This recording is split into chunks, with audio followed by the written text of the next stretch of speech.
Rangareddy triple death వ్యవహారం కేసులో పోలీసులు విచారణ ముమ్మరం చేశారు. ఘటన జరిగి వారం రోజులైనా కూడా చిన్న క్లూ కూడా దొరకపోవడంతో ఈ కేసు అంతు చిక్కని మిస్టరీగానే ఉంది.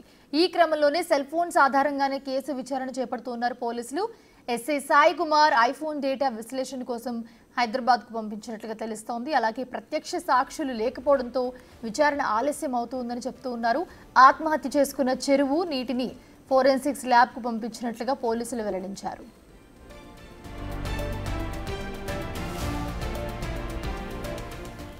కేసు దర్యాప్తంతా ఊహాగానాల మీదనే నడుస్తోంది. దీంతో ఎస్ఐ, కానిస్టేబుల్, ఆపరేటర్ మృతిపై ఇంకా మరెన్నో అనుమానాలు తలెత్తుతూ ఉన్నాయి. అయితే ముందుగా ఒకరు చెరువులో దూకితే మరో ఇద్దరు కాపాడేందుకు వెళ్లి చనిపోయారని అనుమానం వ్యక్తం చేస్తున్న పరిస్థితి. అయితే ఈ కేసు దర్యాప్తులో ఫోరెన్సిక్స్ రిపోర్టే కీలకంగా మారనుంది.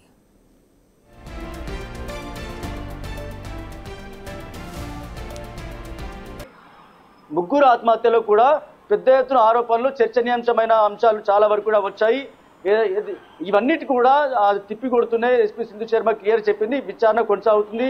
విచారణ కొనసాగుతుంది కాబట్టి ముందుగా ఎవరు కూడా తొందరపడి వార్తలు ఇవ్వద్దు. ఎందుకంటే వాళ్ళ కుటుంబ సభ్యులకు సంబంధించి ఇప్పటికే తీవ్ర దిగ్భ్రాంతిలో ఉన్నారు.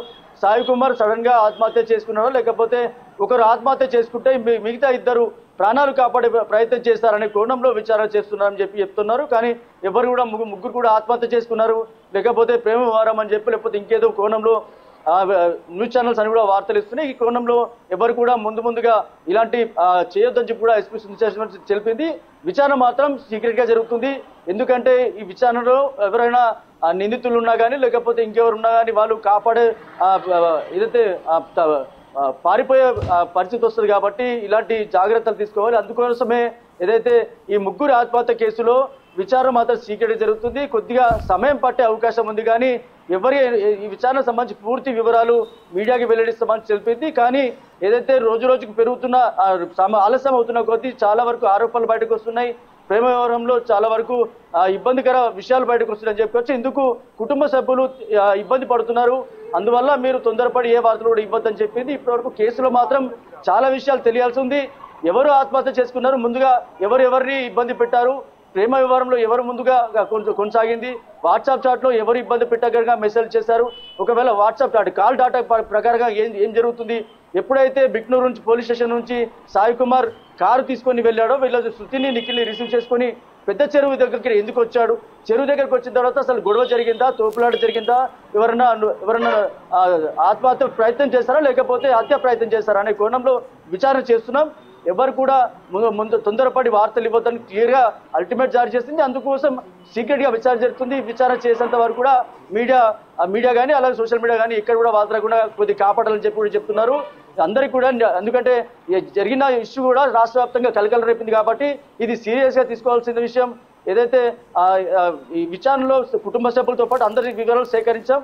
దాంతోపాటు విచారణ మాత్రం సీక్రెట్ జరుగుతుంది. ఒక్క సాయి కుమార్ ఫోన్ మాత్రం ఒకవేళ డాటా కనుక బయటకు వస్తే ఈ కేసుకి కంక్లూజన్ వచ్చే అవకాశం అంతా కూడా సింధు శర్మ చెప్పిన పరిస్థితి. రాజేష్, అసలు కుటుంబ సభ్యుల వర్షన్ ఎలా ఉంది? వాళ్ళు ఏమన్నా మాట్లాడుతున్నారా దీనికి సంబంధించి? ఎందుకంటే శృతికి సంబంధించి కానీ లేకపోతే ఆపరేటర్ సంబంధించి కానీ వీళ్ళందరూ కూడా పెళ్ళయి పిల్లలు ఉన్న వాళ్ళు. సో వాళ్ళకి ఏమన్నా దీని గురించి ఐడియా ఉందా? వీళ్ళ మధ్య ఏం జరుగుతుంది ఏంటి అనేది?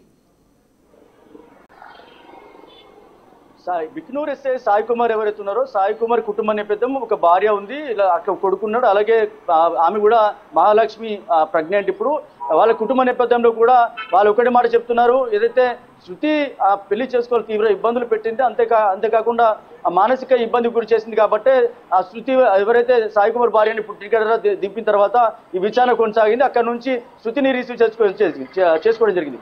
ఈ కోణంలోనే శృతి, నిఖిల్ ఇద్దరు కూడా చాలా కాలంగా ప్రేమ వివరంలో ఉన్నారు. ఇటు శృతికి కుటుంబ నేపథ్యం కూడా చాలా బీద కుటుంబమే.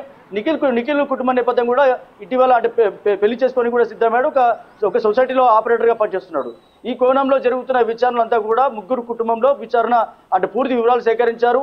కుటుంబ సభ్యుల్లో ఈ విషయాలన్నీ తెలుసు కాబట్టి వీళ్ళందరూ కూడా ఏదైతే పోలీసులు విచారణ చేస్తున్న క్రమంలో వాళ్ళందరూ కూడా వివరాలు సేకరించారు. కుటుంబ నేపథ్యంలో అటు శృతికి కావచ్చు, ఇటు నిఖిల్ కావచ్చు, అలాగే సాయి కుమార్ కావచ్చు, ముగ్గురి కుటుంబం సంబంధించిన వాళ్ళందరి వివరాలు తీసుకున్నారు. ప్రస్తుతానికైతే విచారణ కొనసాగుతుంది. మొత్తం అందరూ కూడా కుటుంబం అంతా కూడా తీవ్ర దిగ్భ్రాంతిలో ఉంది. ఇంకా విచారణ కొనసాగుతుంది. ఎందుకు లేట్ అవుతుంది, కారణాలు ఎక్కడ ఉన్నాయి, అసలు ఏం జరిగింది అనేది వివరాలు అయితే చెప్పాల్సిన అవసరం ఎస్పీ సింధు